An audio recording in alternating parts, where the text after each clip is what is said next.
Kanya-kanyang style ng mga guro para mapatahan ng mga batang estudyanteng napaiyak dahil nawalay sa kanilang magulang ngayong pasukan.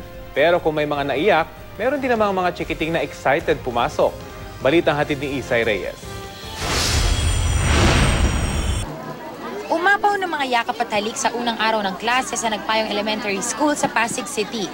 Sa pagdagsa ng mga magulang at estudyante, kakabit naman ang mga bilin na mag-aral ng mabuti at maging mabait na mag-aaral. Excited na sila natulog ng maaga. Kapag gising kanina umaga, alas 4 lang gising na. Excited sila. Gusto po namin mag-aral. Bakit? Gusto ko po maging teacher.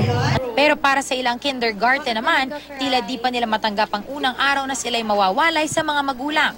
Di raw masaya para kay Gwen ang mawala sa piling ni Mommy Gloria. Ayaw mo rin mag-school? Ha? Ayaw mo rin mag-school? Kami nahihirapan ka. Kanina ka pa ayaw ka niya. Oo nga po eh, kanina. Paano kung balak niyo? Paano niyo po kinokondisyon yung anak niyo? Pakiusapan na lang na mag-iusapan. Hanggang maging okay. Okay. Kaya naman ang mga teacher, kanya-kanya rin ang style para maging okay ang mga estudyante. Pinapasaya namin sila, pinapanggiti. Sabi namin, pumunta lang si mama doon. May kinuha lang siya, babalik mamaya. Tapos mamaya, hinto na yan, tatahan na.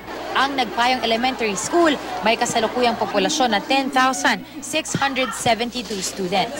Posible pa itong madagdagan sa mga susunod na araw dahil bukas pa ang kanilang enrollment hanggang sa katapusan. Shifting ang mga estudyante depende sa baitang na kinabibilangan. Grade 6, that is 1:1. So, isang session siya, isang shift lang yon. Then yung aming grade 1, 2, 3, 4, sharing. So sa isang room, dalawa sila. Let's say 6 to 12, 12 to 6.